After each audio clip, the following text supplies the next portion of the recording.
Welcome everyone. Before we start, I'd like to introduce our lovely author for the day, Yael. She has written the book, of course, From Gypsy to Jersey, and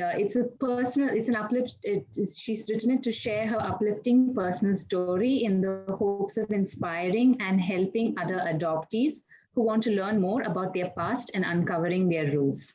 She shares her hopes and fears as she makes the journey back, ultimately connecting with her Romanian family, and learning about a fascinating and misunderstood culture that is undeniably a part of who she is today. She has a bachelor's degree in journalism and is currently director of marketing for Thrive Alliance Group, a company that implements mental health support services for the public school district. We now live in New Jersey. Yael enjoys being active in the adoption community and savors every opportunity to listen and learn from other adoptees as well. Welcome, Yael. We're so happy to meet with you today. Thank you so much for having me, and thank you all for spending your evening with me. I was just telling some of you that I have 3 little kids, so this is usually my bedtime. So it's so nice of you all to stay up late and to speak with me. I'm really looking forward to hearing your experiences with my story, hearing your questions, your perspectives. I'm really excited. Great. So I'd like to start first with your first thoughts and how you felt, your journey, basically, how you started the book, and I'm sure even after finishing it, up to the publishing and launch, the entire journey from there. Yeah, so really I always knew that I wanted to write a book. I just never had all of the pieces to my story. But I was really determined to one day find those pieces and put it all together.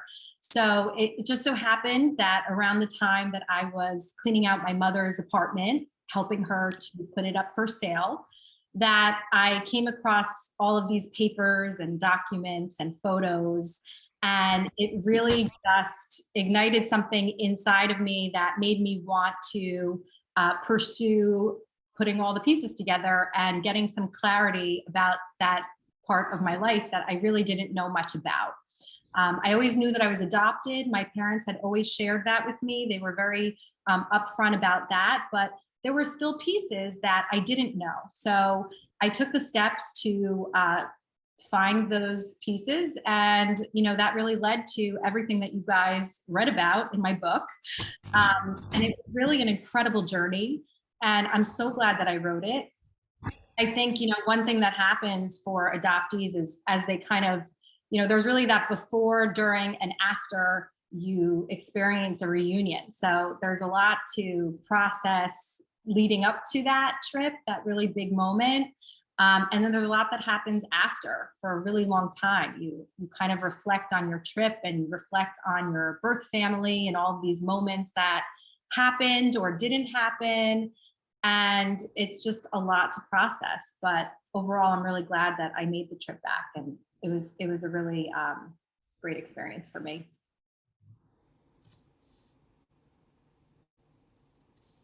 Your publishing journey, how did you find a publisher? Because we have a couple of authors with us as well in our midst. So talk about your publishing journey. So once you've written the book, how did you go about finding a publisher and that part of the journey as well?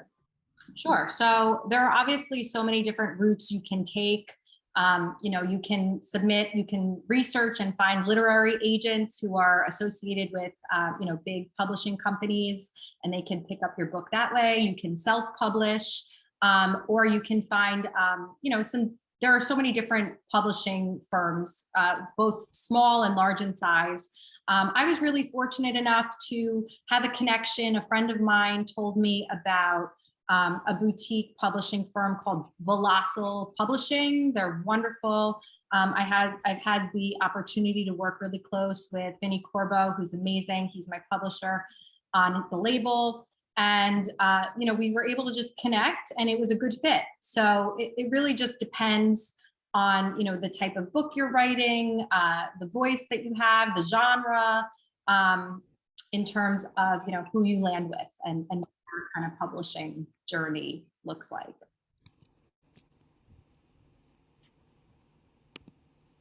Okay. So the next one I have for you is I want to know about your daughter's feelings. So when did you break it to them that you are adopted, you have another family as well, and what was their reactions? I'm sure they're quite young, so you would have had three different reactions to that. Yeah, I get this question a lot. And to be perfectly honest with you, I have not shared this piece of information with my children yet. My oldest daughter is only 6 and my youngest is 1. So, I'm still waiting for that time where I feel like the maturity level is there, the capability to just understand the complexities of what adoption is and what that means, and all of the pieces that really go into it. There's a lot of layers there to process and understand, and I think I'm still, as a parent, trying to figure out the way that I approach that conversation. I think I've tried in the past to kind of break it down in maybe a way that she may or may not understand, and it wasn't very successful. So I'm going to have to continue to, give it some more thought and make those efforts along the way and approach it in different ways. So it's still a work in progress for me. And you finished, the book saying that you'd love to have your sister and your mother visit you in New Jersey. Did that happen yet? No, that's really something that I hope happens one day. To me, that would really just bring everything full circle. Having that experience to go there and see what my life would have looked like was huge. It was just incredibly eye-opening to see the culture, the tradition, to learn about the traditions, practice, and just to meet everyone. But I think if the opportunity ever came where my birth mother and birth sister could come here and see my life here, I think that would just be such a fulfilling experience for all of us. Sure, we'd love to hear about it when that does happen soon, hopefully. Have you visited again? Say that Have again? you gone in for? Did you go? Have you visited again? Have you gone for a second trip? I haven't. I think the timing was really perfect when I did make the trip, because it was really right before COVID and everything happened. So, with the pandemic and everything, there were a lot of setbacks, I think in general for everyone in terms of travel and connections and things like that. So I was really lucky to have planned the trip and had, been able to go on the trip right before everything started. So there's just, it's so hard to travel now. I think things are first starting to open up again and people are traveling more. I think also with what's going on in Ukraine and Russia, there's that piece to it. These are countries that surround Romania. So there's, that issue. There's just so many other pieces that make it difficult for me to return back there. But I really would like to make a trip back, because I think, that first trip is very overwhelming. You're kind of just taking it all in. There's a lot of awkward silences. You don't always know the right things to say or how to act. And you're just really absorbing everything that you can absorb in that moment. And I think now, having experienced that, I can really go back now and just spend some quality time with my birth mother and birth sister. All that pressure is kind of off now. Now that we've kind of established a relationship. So I really look forward to returning back to Romania one day. And I hope that they can come here as well. How good is your Roma now? Oh, not good. I would love to learn though. It's very challenging, the language and finding the time, I think, with 3 kids and a job and just life. It's very difficult to master this language, but I do use, I translate when I talk to my birth family members online. So we try to use whatever technology we can to communicate with one another, which makes it really fun.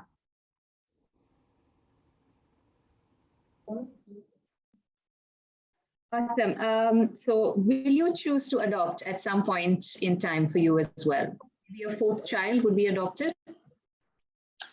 So, if I was in a different place in my life, I think, that would be a consideration for me. But given that I have 3 kids, I'm pretty maxed out in terms of my energy and everything else going on. So I don't think I'm going to be having any more children.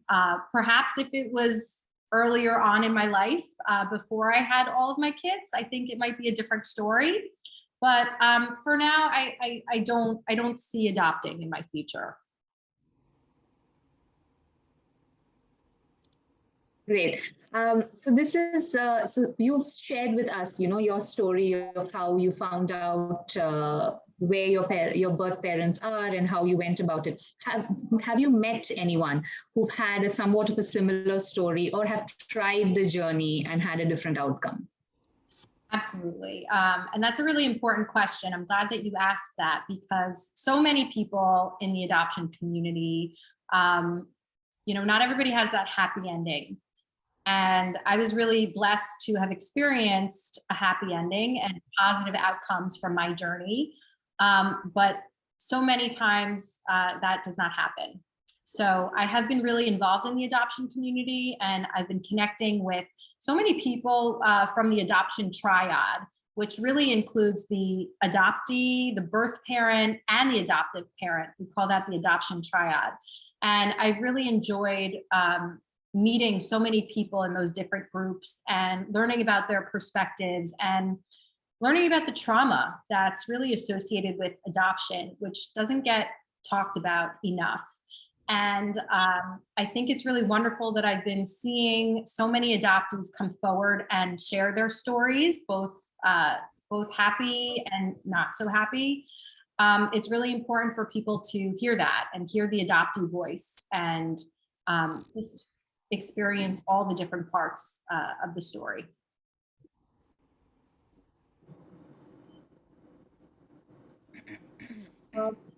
One minute, I'm just taking the next question out. Sure. Yeah. How is it like living and growing in a different culture, and how do you practice the culture you were born into today? So I was raised Jewish. So there's, when I was researching my book, I did notice that there was some interesting parallels between the culture, and obviously a lot of differences. But researching, historically speaking, one finding of mine was that during the time of the Holocaust, the Romani people were actually a group that were really targeted, as well as the Jews during the time of the Holocaust. So that was kind of a new piece of information that I found that I thought was very interesting, because that's not something that you hear often when learning in history about all of these things. So I thought that was kind of an interesting thing to learn about. There's really not a whole lot of similarities. It's a very culturally different, but it does kind of bring up the fact that the Romani people, as I learned, were originated from India. So it was kind of something that I wanted to talk about tonight anyway, in terms of just, any insight that I can gain from all of you. I think it's so interesting to learn about the parallels in culture that exist. I know some traditions, like arranged marriages, for example, are still practiced in both cultures. And, I'd love to also learn if there are any other similarities, between the two cultures that any of you could help teach me. Yeah, I think we'll open it out. We have quite a few of us who know a lot about culture, so I'm just leaving it open to whoever wants to add in. So the Romani people are by nature nomadic, which is pretty similar to a lot of the people that we have in our desert region of Rajasthan. We have a lot of nomadic people who move around in the Rajasthan area, in the desert, and then we have these white salt plains. So there is a nomadic tribe which moves around there quite a bit. I don't know much about the Romani people as to what they actually do with their for a daily life or anything. But mostly in Rajasthan and in the Kutch Plains, they're involved in artistic efforts. They have like specific art forms which only they know, and they pass down to their to their people only. And you really can't encroach upon their art forms because they're quite complex and everything. So they basically survive through selling these different kinds of art forms, and they have very, very specific kind of clothing. And I mean, you notice them from a distance. I think that is something that maybe even the Romani people have that in common, because the way they dress is very, very colorful. It's a lot of jewelry. It's a lot of a belief system in nature, and a lot of belief systems which lie in a little bit of cultish also, because they do like a lot of them are fortune tellers. In fact, even here, a lot of them do have that fortune telling habit. And if you'd see them at maybe a city or a fair or anything, you'd probably have them doing the fortune telling part of it largely. But yes, artistically, they make jewelry, they make handicrafts, they make textiles, a certain kind of textiles, embroidery work. That's what they actually do for the kind. I mean, if I'm looking for a parallel between the Romanis and over here. Yes, that is definitely in line with some of the things that I learned as well. And I find that so fascinating, just the nomadic lifestyle and the history behind all of that. And the fortune telling is a very interesting piece to it all too, because I think a lot of the professions that they have taken up, they were forced to kind of choose things for work that, could carry over to their nomadic lifestyle, things that they could do on the go, mostly for survival purposes and things like that, because there was a lot of discrimination against the Romani people. So they were constantly, forced to kind of adapt to different cultures and situations. And they always felt they were a group that almost never really fit in anywhere. So they had a lot of challenges culturally in that regard. But thank you for sharing that. That's great. I'd also like to add, like in your book, you've also mentioned that your birth mother used to go to France, and you heard that she was involved in begging. So a lot of the group in India, they're basically referred to as Banjaras. That's the word for these nomadic tribes. And actually, before your book itself, I had read I can't really recall that there's a very close connection between the Banjaras and the Roma gypsies. So the Banjaras are specifically supposed to be related. So if you actually see them physically also, they look very similar. And here also, especially in the 70s, in 1970s, 1960s, they were actually always caught for a crime if they were in that area, even if they hadn't done that crime. It was just a perspective that people had, that if they were a part of the gypsy community or the Banjara community, they would be involved in a crime. So I think a lot of that has also happened with the Roma community, if I'm not mistaken. So that's another parallel in terms of the nomadic community. Yeah. Here and there, yes.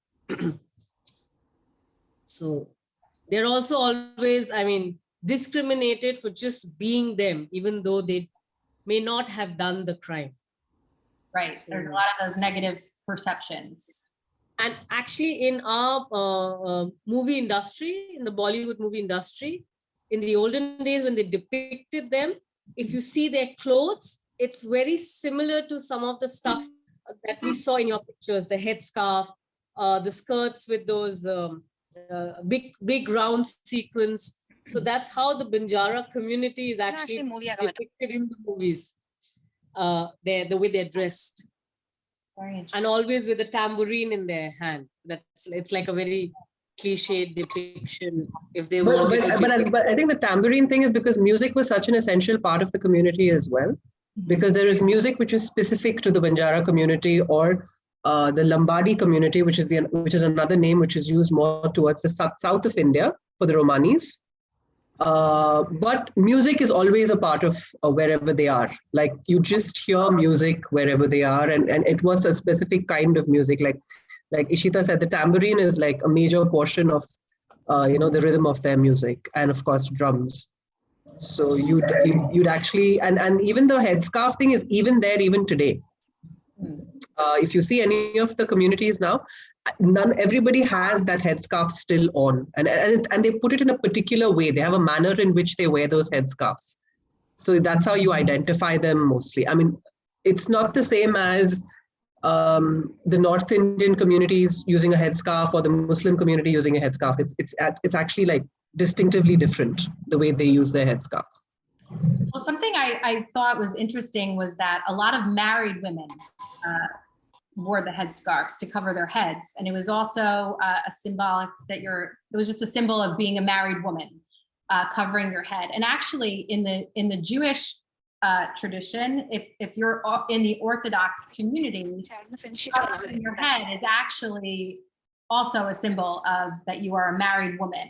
And that's also, so I thought that was kind of interesting. Even in India. In India too. I mean, not all of us, but if you would go into the interiors, if you are in front of your in-laws or the extended family of your husband, a lot of married women would cover their head with a headscarf.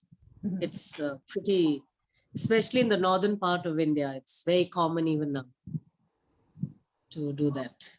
Well, that actually brings me to a great point. Oftentimes I get asked, what wasn't in the book? Is there anything you can share with us that we didn't read about or see?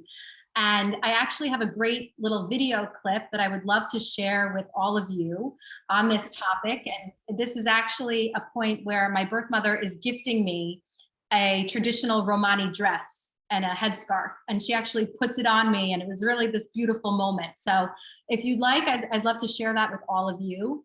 I can share my screen and play it for you now. Sure. Can you all see my screen? Yes, we can. E îmbracă acum în rochia țigănească. Foarte frumos.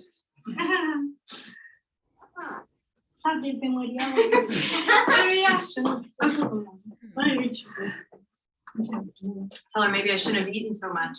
Zice, speră că poate nu ar fi trebuit să mănânce prea mult ca să îi rochița. Might be a little tight.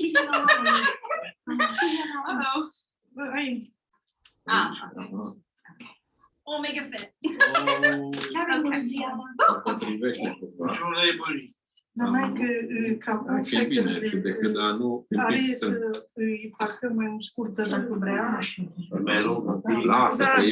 Să fie mai scurtă dacă You can make it a bit shorter if necessary. How does it look? Look, look. Put the shawl. Trebuie și ăla, shawl-ul. Învățat-o cum să și-l pun acolo.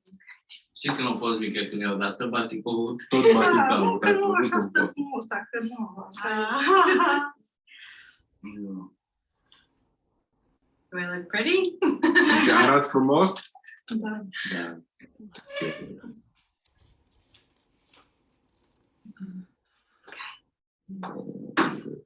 Și n-am mai șulat cu două. N-am mai șulat. Și în cap. Îi place. Să aibă experiența complet.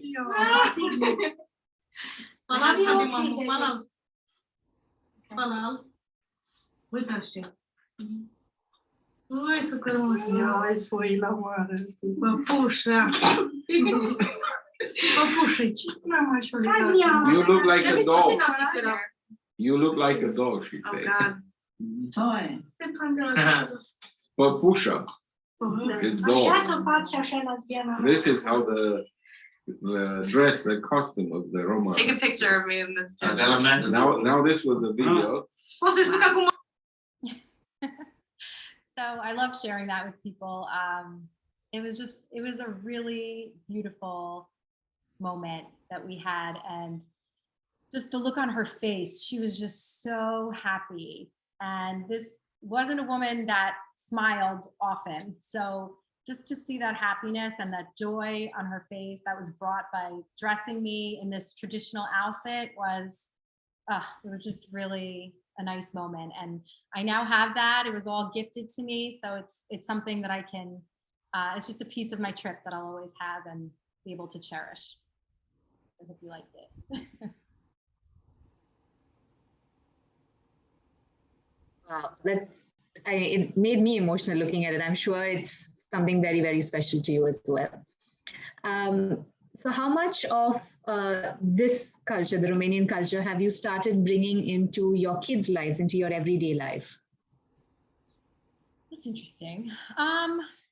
You know, I don't know that I've really brought so much of that Romanian culture home with me so much as I've taken it upon myself to just learn a little bit more. And, you know, when I have a spare moment, educate myself on different things. For instance, I found this really great podcast. It's called Romanistan. It's about these two young girls who actually kind of broke away from the traditions of Romani culture to some degree, but they still very much embrace it, and it's still very much a part of who they are, even though they've kind of gone a different direction from some of the traditions inside the culture. And I found that just listening to that podcast makes me feel really connected to my birth family to some degree. And in each episode that I listen to, I'm really able to pick up different phrases or learn bits and pieces about the culture that I didn't know before. So that's just one of the ways that I've kind of taken it upon myself to stay connected to the culture. But I had a question. Was there anything that, having made the trip and met the people, you understood about yourself? You know, even something like you talked about your mother's skin, and, you know, I see that now, right? You have beautiful skin. And, or, you know, hair, so much of it is, you know, while, you know, you've left that life behind. I can see the conflict between, this is your life, this is who you are, and this was a journey to discover. So I understand it's not necessary to bring all of it in, but was there anything you felt you understood a bit better about you, your body, or your genetics, or your identity from before? Absolutely. So for starters, I think just seeing the resemblances, the physical resemblances, was huge. I think for a lot of adoptees, that's always a common question that we think about, and we wonder, you know, how much of me do I look like, you know, how do I resemble my birth mother or my birth sibling, or, you know, who do I look like? Because so many times, you know, when we don't always look like our family members. So to actually come in contact with a birth parent or a birth relative where you can see up close and firsthand the resemblances is a pretty cool and powerful feeling right there. I've also learned that, you know, the other day I was listening to one of the podcast episodes, and they were actually talking about just being adaptable. And I love that word, adaptable, because that's something that I've always used to describe myself. I've always felt that personally, I was just a very adaptable person to any situation, any relationship. I was just always able to adapt quickly. And when I was listening to this episode, I was hearing that how, you know, being adaptable is such a trait, such an important trait that the Romani people have because of their nomadic lifestyle and their nomadic history. And they've always been really forced to adapt to different situations, different people, different cultures. And it was kind of like that aha moment where I just drew that connection to, you know, perhaps myself being adaptable, and drawing that connection to maybe it being linked to my Romani heritage and roots. So that was just kind of one thing that I thought about in response to your question. Thanks.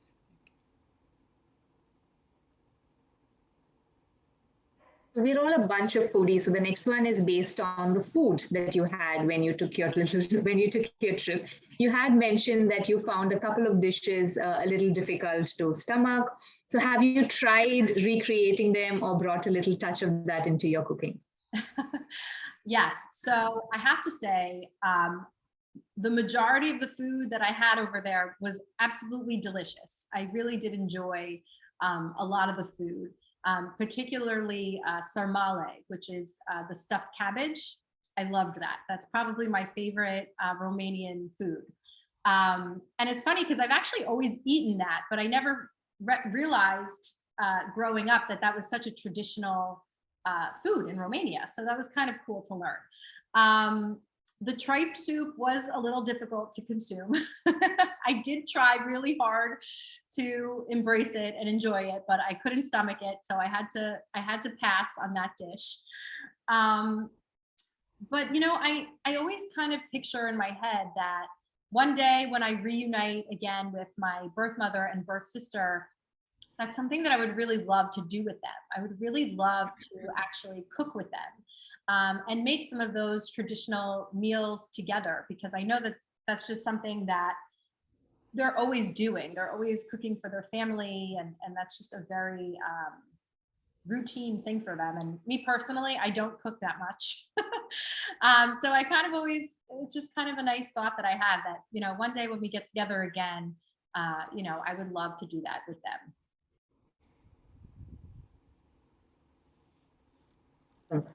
So the next one is a follow-up. Is there a follow-up book in the pipeline to write about the impact of quite literally having two families in two different continents? I get that question a lot. People always want to know, when is the next book coming, if there is one.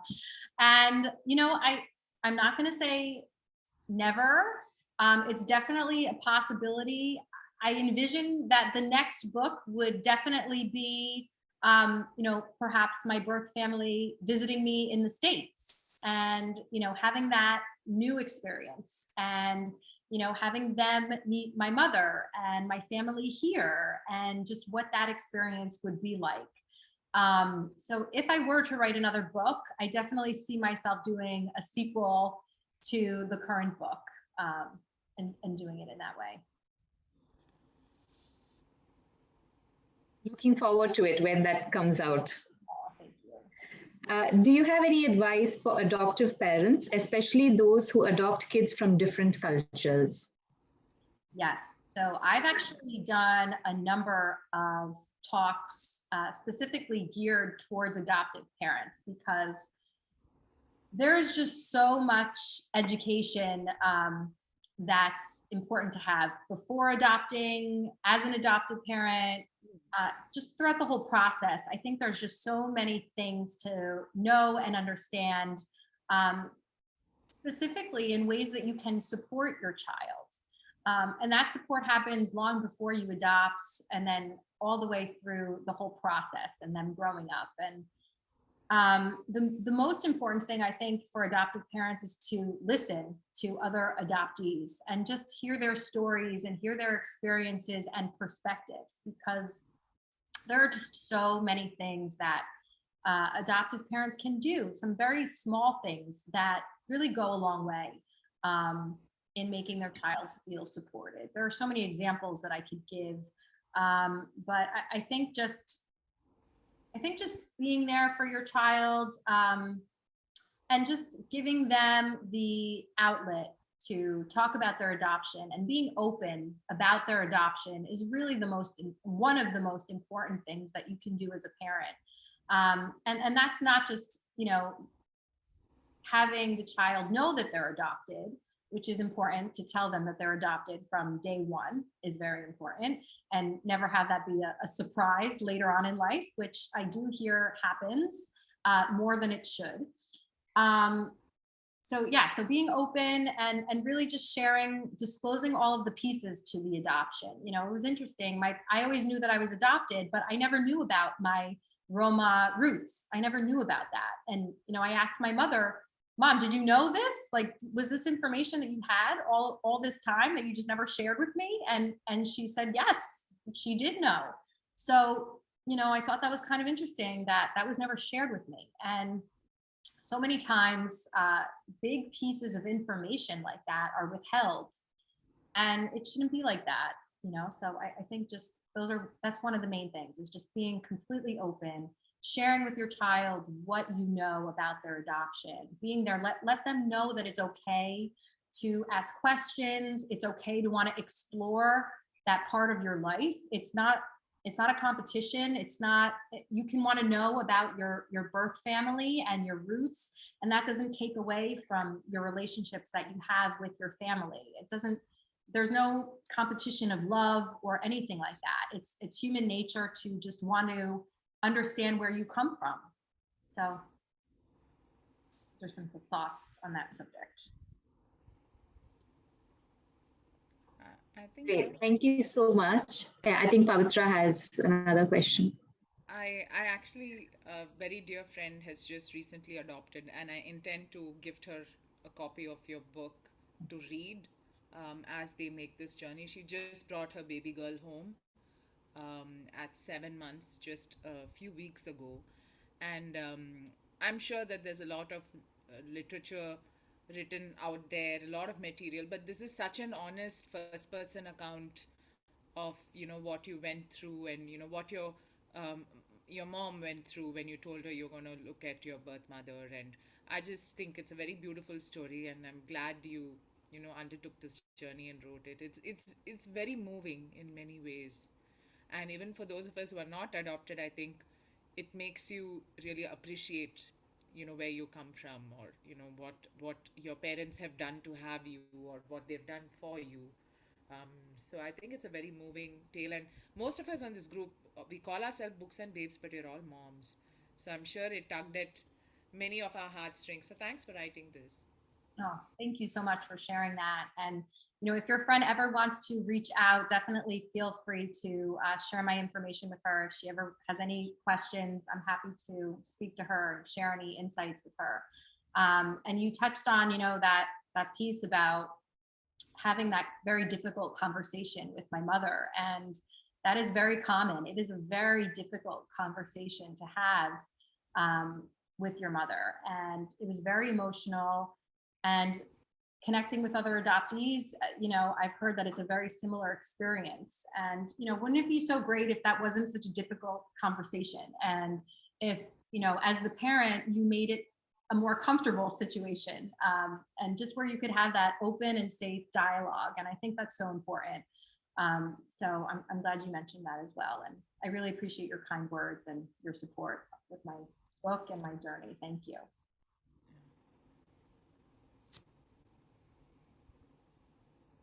Anyone else has any other questions? Anything I've missed?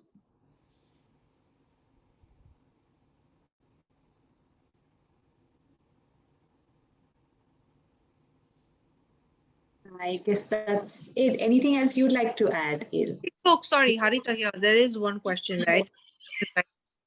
To Yale's adoptee mom, right? I think at the point where she was getting on the flight, or just a little before, she was having this conversation with her mom. Her mom didn't seem. It was hard on her mom, and there was obviously a therapist involved. After you came back, and in time after that trip, how did that pan out, Yale? How did your adoptee mom take to this? I mean, what's the experience been like? Is she, open, looking forward to meeting your birth mom, whom she's already obviously met? Yeah, good question. I still feel like it's very difficult for my mother to talk about. And I think that's something that's always been very difficult for her from the time that I was very little to now, to the point where every time we spoke about adoption or the topic was brought up, her eyes would literally swell with water and tears. And you could just tell that it was just such a hard thing for her to talk about. And I definitely think she's made a lot of progress and made a lot of way. I think, having me write this book and kind of put it out there to the world definitely helped, force her to kind of adjust a little bit and be open. I think a piece to that, though, is going back to the education or the lack of education and support that really existed for adoptive parents around the time that I was young. Now there's so many communities, there's so many support groups. It's such a different, it's just such a different time now than it was when I was younger and growing up. And my mother really didn't have any of that support. It wasn't something that was talked about really with people. So I wish that my mother had that growing up, because I think maybe that would have made a difference, and maybe that would have, brought her to a different place where we could have spoken about it in a little bit of an easier and comfortable way. I guess I still felt to some degree uncomfortable sharing all of the different aspects of my trip with her. I think I shared bits and pieces, but I kind of wish that she expressed that interest of wanting to learn more, and I think that's also a big part of the education, once again, is just asking questions is really important as a parent. Showing that level of interest really communicates that, not only do you want to know more, but you're connecting with your child by sharing that experience. So, she's come a long way, and I think she's in a place now that she's a lot more comfortable being in than she was a while back. So we've definitely made progress in our relationship and with regards to talking about my adoption, but I definitely still feel like there's a lot of insecurity and anxiety there.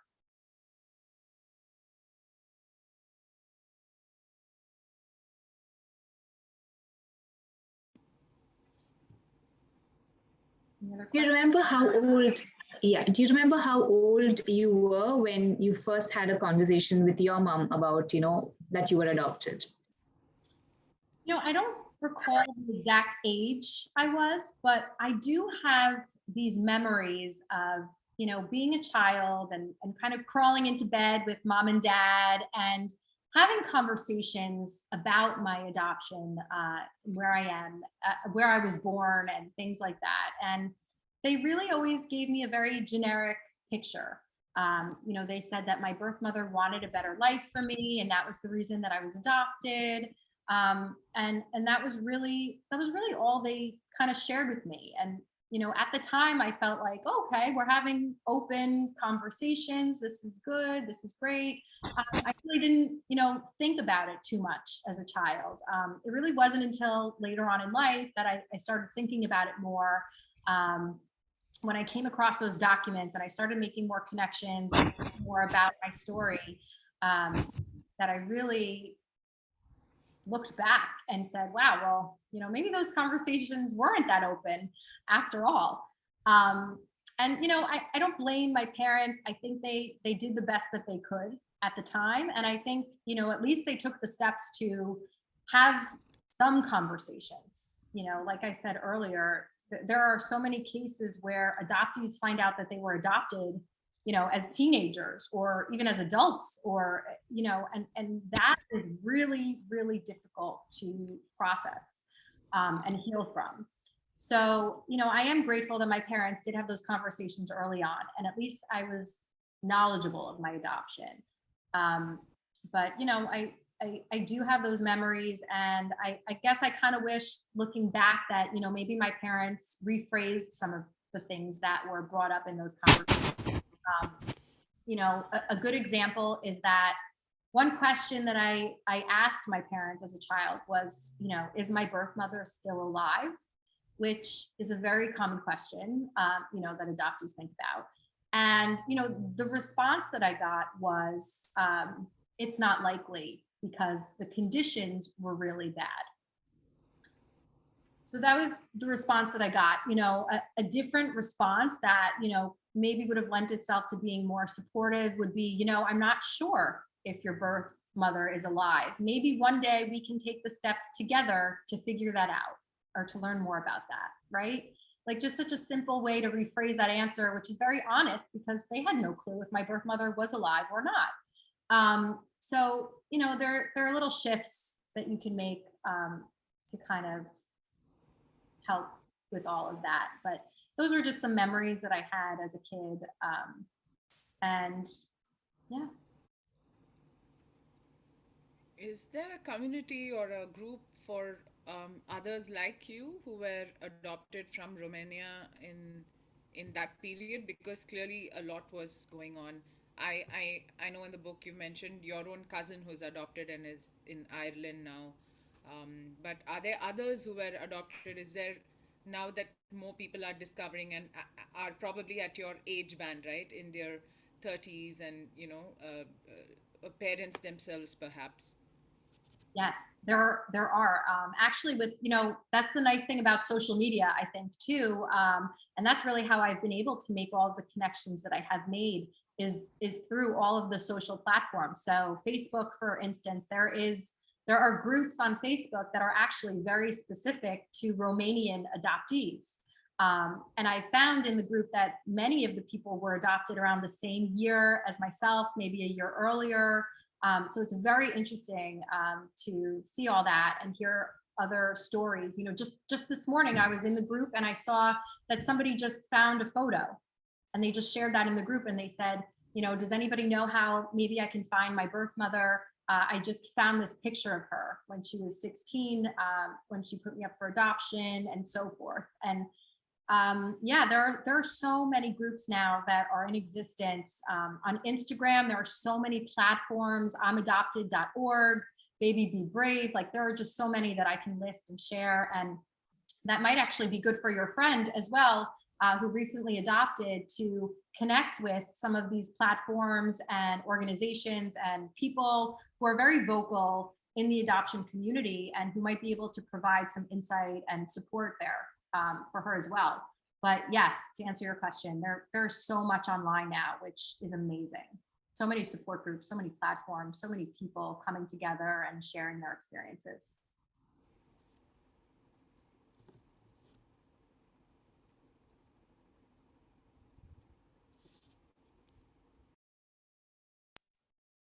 Awesome. I think that's it for the questions we have. Anything you'd like to say which we've missed, perhaps?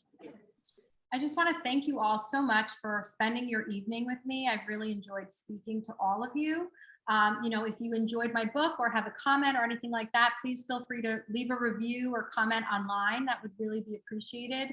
And just thank you all again for supporting me and my journey. And it was great to meet all of you.